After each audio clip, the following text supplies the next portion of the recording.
को टेलीग्राम पर। जय हिंद। आइए प्रारंभ करते हैं हिंदी 100 अंक के इतिहास के पाठ 2 के महत्वपूर्ण लघुत्तरीय और दीर्घोत्तरीय प्रश्न। इतिहास पाठ 2 जिसका नाम है मौर्य काल से लेकर गुप्त काल तक के सामाजिक और राजनीतिक इतिहास।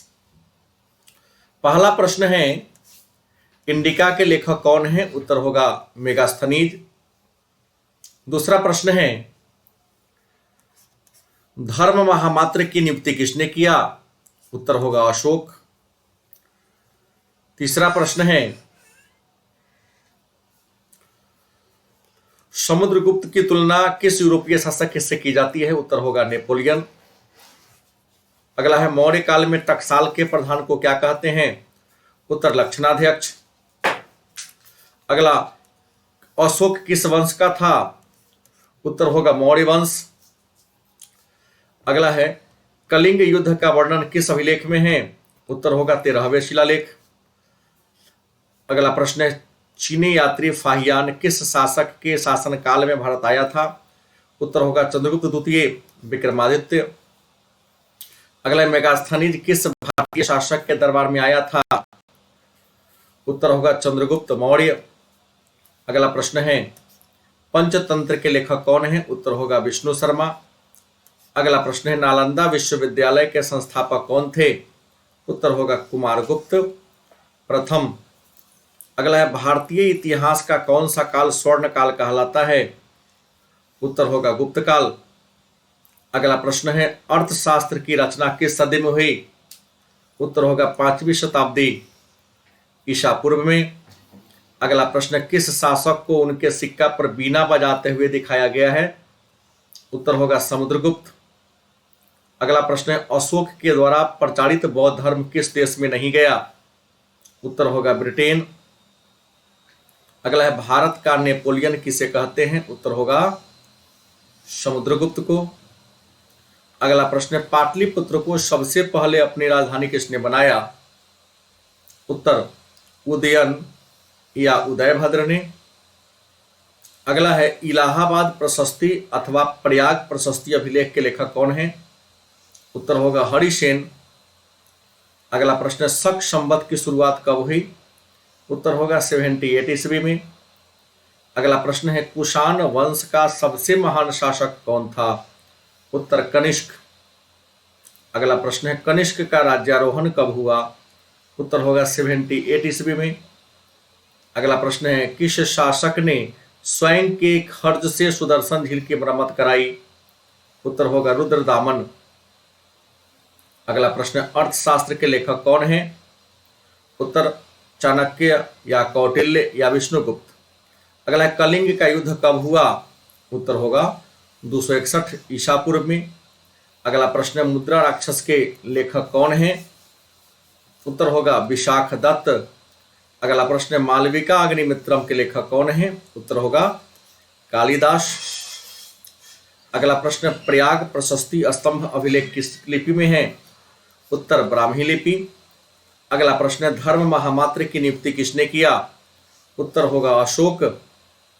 अगला प्रश्न, जीवक वैद्य किस वंश के काल में था?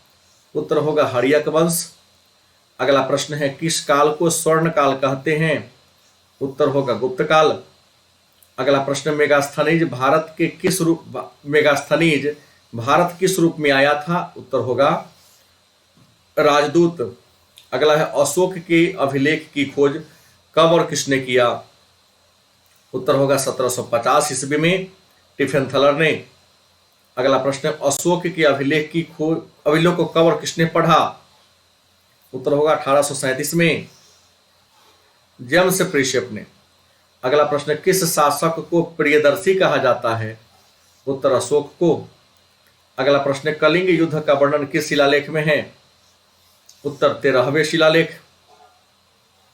अगला प्रश्न है, अशोक का प्रथम शिलालेख कहां से मिला है? उत्तर गुजरात के सौराष्ट्र जिला के जूनागढ़ से। अगला प्रश्न है, किस अभिलेख को भारतीय अभिलेखों का सरताज कहते हैं? उत्तर प्रयाग प्रशस्ति अभिलेख अथवा इलाहाबाद अभिलेख। अगला प्रश्न है सबसे शक्तिशाली महाजनपद कौन था? उत्तर होगा मगध। अगला प्रश्न है मगध की राजधानी कहाँ थी? तो पहली राजगीर, दूसरी पाटलिपुत्र। अगला है अशोक ने बौद्ध धर्म के प्रचार के लिए श्रीलंका किसे भेजा? उत्तर पुत्र महेंद्र को और पुत्री संघमित्रा को। दो भाषाओं वाला अभिलेख कहां से मिला है? उत्तर अफगानिस्तान के सार ए कुना से। अगला भारत का सबसे प्राचीनतम सिक्का कौन है? उत्तर पंचमार्क सिक्का अथवा आहत सिक्का। अगला प्रश्न है मौर्य काल में सोना के सिक्का को क्या कहा जाता था? उत्तर होगा निष्क। अगला प्रश्न है मौर्य काल में चांदी के सिक्का को क्या कहा जाता था? उत्तर करशापन। अगला प्रश्न है मौर्य काल में तांबा के सिक्का को क्या कहा जाता था? उत्तर काकिनी। अगला प्रश्न है गांधार कला शैली और मथुरा कला शैली का विकास किसके काल में हुआ? उत्तर होगा कनिष्क के काल में। अगला प्रश्न है सबसे पहले सोने का सिक्का भारत में किसने जारी किया? उत्तर होगा हिंद यूनानी शासकों ने। अगला प्रश्न है महात्मा बुद्ध की पहली मूर्ति किस शैली में बनी? उत्तर होगा मथुरा कला शैली। अगला प्रश्न है मौर्य वंश के संस्थापक कौन थे? उत्तर होगा चंद्रगुप्त मौर्य। अगला गुप्त वंश के संस्थापक कौन थे? उत्तर होगा श्रीगुप्त। अगला प्रश्न है भारत का शेक्सपियर किसे कहते हैं? उत्तर होगा कालिदास को। अगला प्रश्न किस गुप्त शासक के दरबार में नवरत्न रहते थे? उत्तर चंद्रगुप्त द्वितीय विक्रमादित्य। अगला हुन जनजाति को पराजित करने वाला एशिया और यूरोप महाद्वीप का शासक कौन था? उत्तर स्कंदगुप्त। अगला प्रश्न है मौर्य काल तथा गुप्त काल में पूर्वी और पश्चिमी किनारे का बंदरगाह कौन था? उत्तर पूर्वी किनारे का ताम्रलिप्ति और पश्चिमी किनारे का भरौच। अजंता और इलोरा की गुफा कहाँ है? उत्तर महाराष्ट्र के औरंगाबाद में। बाघ की गुफा कहाँ है? तो ग्वालियर में। सर्वाधिक मात्रा में सोने का सिक्का किसने जारी किया? उत्तर कुषाण वंश के शासकों ने। कौन गुप्त शासक कुशल संगीतकार था? उत्तर समुद्रगुप्त। किसने गुप्त काल को स्वर्ण काल कहा? उत्तर एल.डी. बार्नॉट। अगला प्रश्न यूरोप का कालिदास किसे कहते हैं? उत्तर होगा विलियम शेक्सपियर को। अगला प्रश्न है भूमि दान में देने की परंपरा किसने प्रारंभ की? उत्तर होगा सातवाहन वंश के शासकों ने। अगला है मंदिर निर्माण की कितनी शैलियां हैं? उत्तर होगा 3, नागर शैली, बेसर शैली और द्रविड़ शैली। अगला प्रश्न एलोरा का कैलाश मंदिर और एवं एलिफेंटा का त्रिमूर्ति मंदिर किस काल में बना? उत्तर होगा राष्ट्रकूट काल में। अगला प्रश्न 510 ईस्वी में सती प्रथा के साक्ष्य वाला प्रथम अभिलेख कहां से मिला है?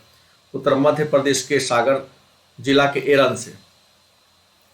अभिलेखों के आधार पर अशोक के शासन काल का इतिहास किसने लिखा?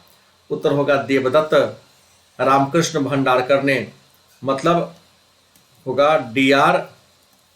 भंडारकर। समुद्रगुप्त के बारे में जानकारी प्राप्त करने का सबसे प्रामाणिक स्रोत क्या है? उत्तर होगा प्रयाग प्रशस्ति अभिलेख। अगला है पतंजलि के महाभाष्य से किस वंश की जानकारी मिलती है? उत्तर होगा मौर्य काल। अगला है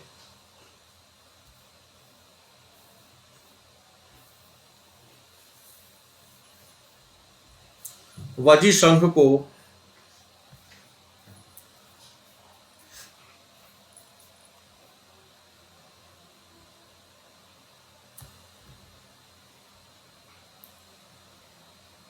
वजी संघ को सामाजिक ग्रंथों में क्या कहा गया है? उत्तर गणतंत्र या गणसंघ। अगला प्रश्न है जनपद का शाब्दिक अर्थ क्या होता है? उत्तर जहां लोग अपना घर बनाते हैं तथा जहां लोग अपना मवेशी रखते हैं। पंच चिन्ह वाले सिक्के किसके बने थे? उत्तर चांदी और तांबा के। अगला प्रश्न तक्षशिला विश्वविद्यालय कहाँ है? उत्तर पाकिस्तान में।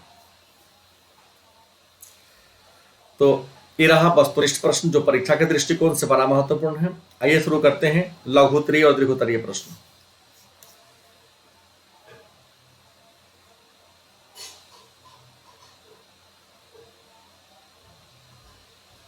पाठ संख्या 2 है और पाठ का नाम है मौर्य काल से लेकर गुप्त काल तक के राजनीतिक और आर्थिक इतिहास। पहला प्रश्न है, इतिहास लेखन में अभिलेखों का क्या महत्व है? इतिहास लेखन में अभिलेखों का क्या महत्व है? इस प्रश्न को 2009, 13, 16, 18, 20 लगातार पूछा जा रहा है। तो आप लिखेंगे इतिहास लेखन में अभिलेखों का बड़ा ही महत्वपूर्ण स्थान है, क्योंकि अभिलेख से हमें प्राचीन राजवंशों की जानकारी देती है। दूसरा, अभिलेख हमें प्राचीन शासन व्यवस्था से अवगत कराती है। तीसरा, अभिलेख हमें प्राचीन सामाजिक, आर्थिक और राजनीतिक धार्मिक व्यवस्था से अवगत कराती है। अगला, अभिलेख से शासन के स्वरूप की जानकारी मिलती है। अभिलेख हमें आर्थिक क्रियाकलाप की जानकारी देती है। इसलिए कहते हैं कि इतिहास को लिखने में अभिलेखों का स्थान महत्वपूर्ण है। अगला प्रश्न, दूसरा प्रश्न है, कलिंग युद्ध का अशोक पर क्या प्रभाव पड़ा? इस प्रश्न को भी 2020 और 22 में पूछा गया है। कलिंग युद्ध का अशोक के जीवन पर क्या प्रभाव पड़ा? तो उत्तर होगा, कलिंग युद्ध का अशोक के जीवन पर निम्नलिखित प्रभाव पड़ा। पहला, कि अशोक ने इस युद्ध के बाद भेरी घोष की नीति त्याग दी और धर्म घोष की नीति अपना लिया। दूसरा, अशोक अपना संपूर्ण जीवन मानव कल्याण और प्रजा की सेवा में लगा दिया। तीसरा प्रभाव पड़ा, पर्यावरण संरक्षण और जीव संरक्षण पर ध्यान दिया। धार्मिक यात्रा प्रारंभ किया। शैव धर्म के जगह बौद्ध धर्म को अपना व्यक्तिगत धर्म अपना लिया। अगला प्रश्न है, समुद्रगुप्त की तुलना नेपोलियन से क्यों की जाती है? यह 2020 और 22 दोनों में पूछा गया है। समुद्रगुप्त की तुलना नेपोलियन से क्यों की जाती है? उत्तर होगा, समुद्रगुप्त की तुलना नेपोलियन से इसलिए की जाती है क्योंकि नेपोलियन अपने शासन काल में जितनी भी लड़ाइयां लड़ी सब में सफलता प्राप्त किया। ठीक उसी प्रकार समुद्रगुप्त भी अपने साम्राज्य विस्तार के लिए जितनी भी लड़ाइयां लड़ी उन सब में क्या मिली? सफलता मिली थी। अगला प्रश्न है, मौर्य काल के इतिहास के अध्ययन के प्रमुख स्रोत को लिखें। मौर्य काल के इतिहास के अध्ययन के प्रमुख स्रोत को लिखें। इस प्रश्न को भी कई बार देख रहे हैं, पूछा गया है।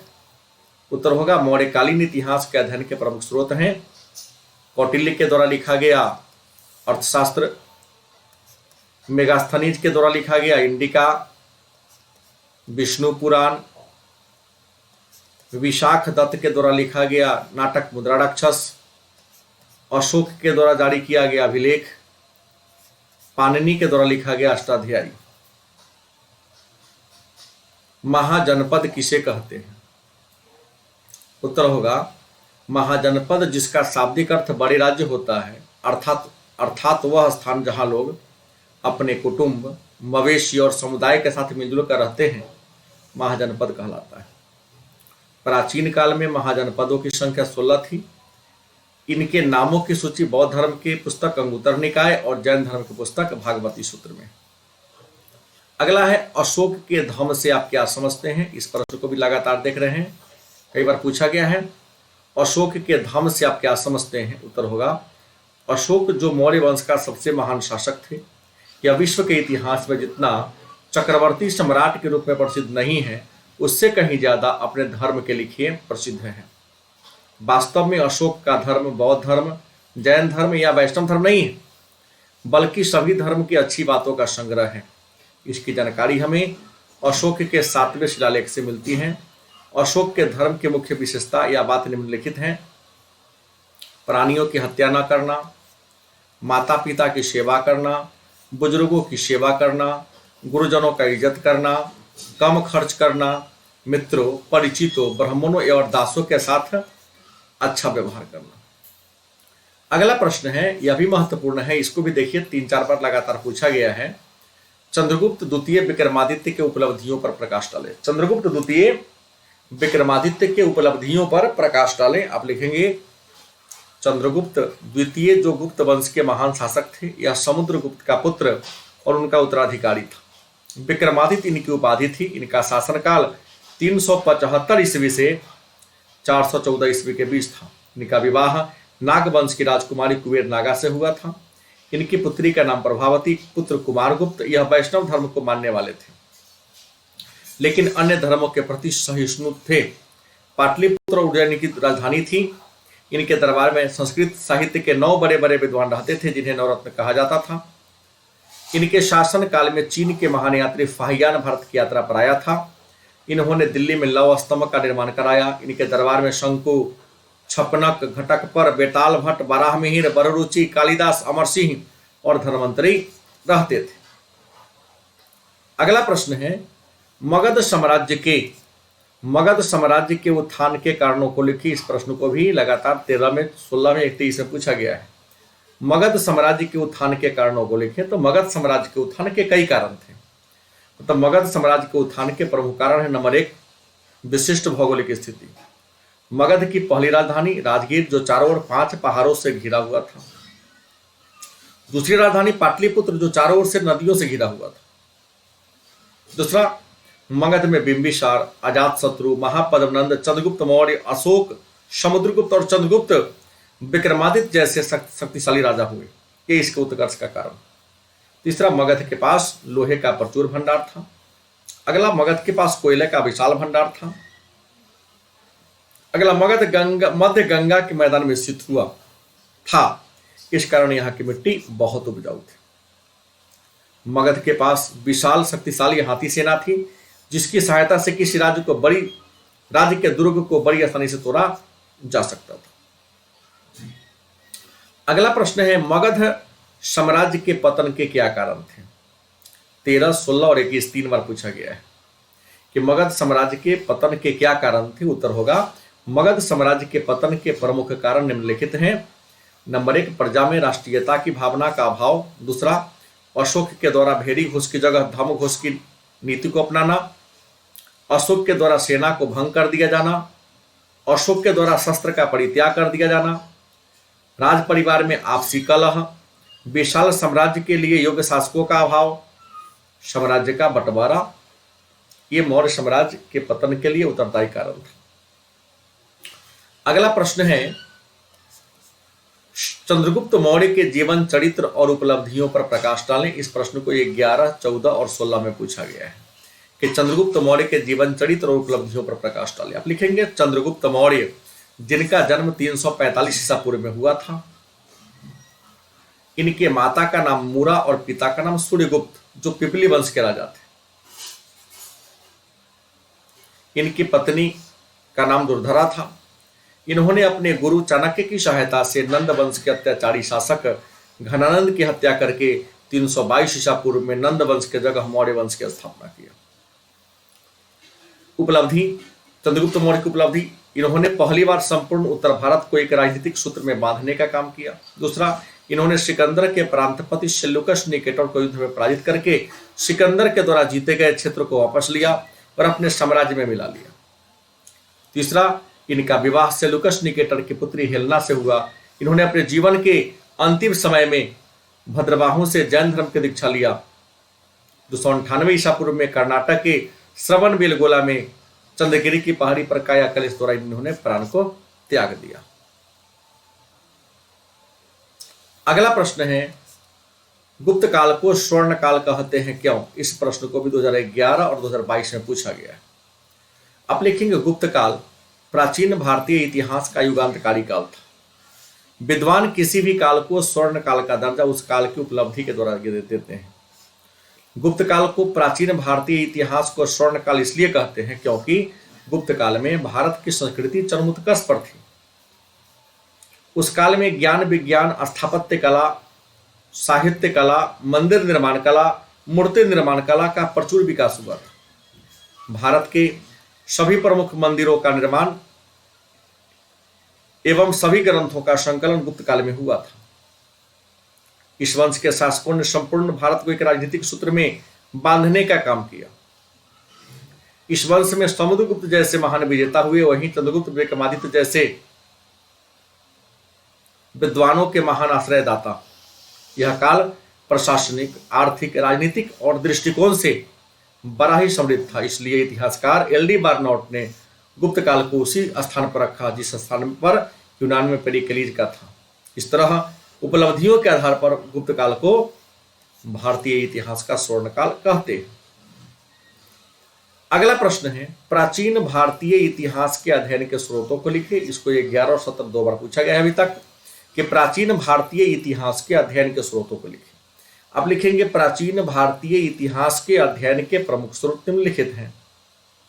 एक, वेद। क्या है? वेद। इसकी संख्या 4 है। इसका संकलन वेद व्यास ने किया। दूसरा है महाकाव्य। इसके अंतर्गत रामायण और महाभारत को रखा गया है। अगला, रामायण के लेखक आदिकवि वाल्मीकि और महाभारत के लेखक वेद व्यास। अगला है पुराण। इसकी संख्या 18 है। इसका संकलन लोमहर्ष और उनके पुत्र उग्रश्रवा ने की है। अगला, चाणक्य के द्वारा लिखा गया अर्थशास्त्र। अगला है बौद्ध धर्म के प्रमुख साहित्य जैसे जातक, पीटक, दीपवंश, महावंश। अगला है जैन धर्म के प्रमुख ग्रंथ जैसे आगम, अंग उपांग प्रकरण। अगला है कलहन के द्वारा लिखा गया राजतरंगिणी। अगला, पतंजलि के द्वारा लिखा गया महाभाष्य। कालिदास के द्वारा लिखा गया नाटक मालविका अग्निमित्रम, कुमार संभवम, विक्रमोवंशियम, अभिज्ञान शाकुंतलम और रघुवंशम। उसके बाद विशाख दत्त के द्वारा लिखा गया मुद्राराक्षस। पाणिनि के द्वारा लिखा गया अष्टाध्यायी। अगला प्रश्न है गुप्त काल में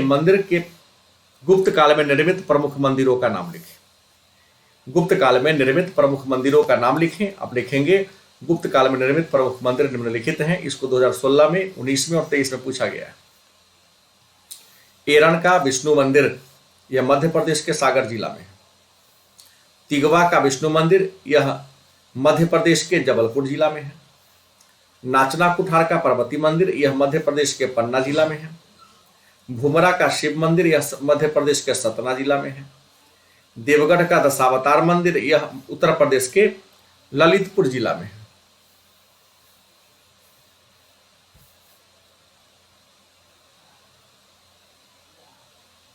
अगला प्रश्न है पाटलिपुत्र नगर की स्थापना कब और किसने की? यह 2023 में, इस वर्ष ही पूछा गया है। 2023 में पूछा गया प्रश्न है पाटलिपुत्र नगर की स्थापना किसने और कब की? उत्तर होगा पाटलिपुत्र नगर की स्थापना 457 ईसा पूर्व में हड़यक वंश के राजा उदयन या उदयभद्र ने गंगा, सोन, गंडक नदी के संगम पर किया। अगला प्रश्न है भारत में मंदिर निर्माण की प्रमुख शैलियां कौन कौन है? नाम लिखिए। तो आप लिखेंगे भारत में मंदिर निर्माण की प्रमुख 3 शैलियां हैं। भारत में मंदिर निर्माण की प्रमुख 3 शैलियां हैं। एक, नागर शैली, यह उत्तर भारत की शैली है। इस शैली के मंदिर बंगाल, बिहार, उत्तर प्रदेश, गुजरात आदि राज्यों में देखने को मिलता है। दूसरा, बेसर शैली, यह दक्षिण पथ की शैली है या दक्षिणापथ की शैली है, दक्षिण भारत की शैली है। इस शैली के मंदिर मध्य प्रदेश, महाराष्ट्र, आंध्र प्रदेश आदि राज्यों में देखने को मिलती है। तीसरा है द्रविड़ शैली, यह सुदूर दक्षिण की शैली है। इस शैली के मंदिर केरल, कर्नाटक, तमिलनाडु में देखने को मिलती है। अगला है गुप्त काल में शिक्षा के प्रमुख केंद्र कौन कौन थे? तो आप लिखेंगे गुप्त काल में शिक्षा के प्रमुख 2 केंद्र थे। गुप्त काल में शिक्षा के प्रमुख 2 केंद्र थे। नालंदा विश्वविद्यालय, इसका निर्माण कुमारगुप्त प्रथम ने कराया था, यह बिहार के नालंदा जिला में। दूसरा, वल्लभी विश्वविद्यालय, यह गुजरात के सौराष्ट्र में है। इसकी स्थापना मैत्रक वंश के संस्थापक भट्टारक ने किया था। अगला प्रश्न है चंद्रगुप्त द्वितीय विक्रमादित्य के दरबार में रहने वाले नवरत्नों का नाम लिखें। चंद्रगुप्त द्वितीय विक्रमादित्य के दरबार में रहने वाले नवरत्नों का नाम लिखें। आपका उत्तर होगा विक्रमादित्य के दरबार में रहने वाले नवरत्न हैं। नंबर 1, शंकु, छपनक, घटकपर, बेताल भट्ट, वराह मिहिर, वर रुचि, कालिदास, अमर सिंह, धन्वंतरी। अगला है गुप्त साम्राज्य के इतिहास के अध्ययन के स्रोत कौन कौन है? गुप्त साम्राज्य के इतिहास के अध्ययन के स्रोत कौन कौन है? उत्तर होगा गुप्त साम्राज्य के इतिहास के अध्ययन के प्रमुख स्रोत निम्नलिखित हैं। नंबर 1, हरिसेन के द्वारा लिखा गया प्रयाग प्रशस्ति स्तंभ लेख, स्कंद गुप्त का भित्रीय अभिलेख, भानुगुप्त का एरन अभिलेख, वायु पुराण, विशाख दत्त का मुद्रा राक्षस। शूद्रक के द्वारा मिश्रकटिकम, वात्सायन के द्वारा रचित कामसूत्र, कालिदास के द्वारा रचित लिखा गया नाटक, चीनी यात्री फायान एवं ह्वेनसांग का यात्रा विवरण। अगला प्रश्न है मौर्य प्रशासन के बारे में जानकारी प्राप्त करने का स्रोत कौन कौन है? यह 23 में पूछा गया प्रश्न है। मौर्य प्रशासन के बारे में जानकारी प्राप्त करने का स्रोत कौन कौन है? आप लिखेंगे मौर्य प्रशासन के बारे में जानकारी प्राप्त करने के प्रमुख स्रोत हैं। नंबर 1, चाणक्य के द्वारा लिखा गया पुस्तक अर्थशास्त्र और मेगास्थनीज के द्वारा लिखा गया पुस्तक इंडिका। अगला है अभिलेख शास्त्र क्या है? अभिलेख शास्त्र क्या है? आप लिखेंगे अभिलेख शास्त्र विज्ञान की एक शाखा है जिसमें हम अभिलेखों का अध्ययन करते हैं। विज्ञान के इस शाखा की स्थापना 1886 में की गई। भारत के पहले अभिलेख शास्त्री हर्टजैक थे जो जर्मनी के थे। अगला प्रश्न है सुदर्शन झील पर टिप्पणी लिखें। सुदर्शन झील पर टिप्पणी लिखें। आप लिखेंगे सुदर्शन झील जिसका निर्माण चंद्रगुप्त मौर्य के शासनकाल में उनके प्रांतपति पुष्यगुप्त के द्वारा गुजरात के सौराष्ट्र के जूनागढ़ में उर्जयंत पर्वत से निकलने वाली दो नदियां स्वर्णसिकता और पलाशनी के नदी के पानी को रोककर किया गया। इस झील से नहर का निर्माण अशोक के शासनकाल में तुषास्त्र ने कराया तथा शकों के महान शासक रुद्रदामन ने अपने निजी खर्च से इसके बांध की मरम्मत कराई। इस झील का इतिहास रुद्रदामन के जूनागढ़ अभिलेख में मिलती है। अगला है प्रयाग प्रशस्ति अभिलेख पर टिप्पणी लिखें। प्रयाग प्रशस्ति अभिलेख पर टिप्पणी लिखें। आप लिखेंगे प्रयाग प्रशस्ति स्तंभ अभिलेख जिसकी रचना समुद्रगुप्त के दरबारी कवि हरिसेन के द्वारा किया गया था। इस अभिलेख की लिपि ब्राह्मी और भाषा संस्कृत है।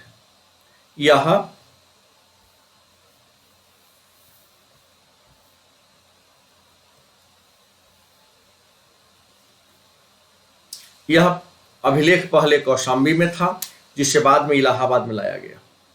इस अभिलेख में कुल 33 पंक्तियां हैं। यह अभिलेख से समुद्रगुप्त के जीवन चरित्र और उसके उपलब्धियों के बारे में जानकारी मिलती है। इस अभिलेख को प्राचीन भारतीय अभिलेखों का सरताज कहते हैं। अगला प्रश्न है गांधार कला शैली पर टिप्पणी लिखें। आप लिखें गांधार कला शैली। गांधार कला शैली मूर्ति निर्माण की एक शैली है। इस शैली को इंडो ग्रीक शैली, हिंद यूनानी शैली, हेलेनिस्टिक शैली आदि नामों से पुकारा जाता है।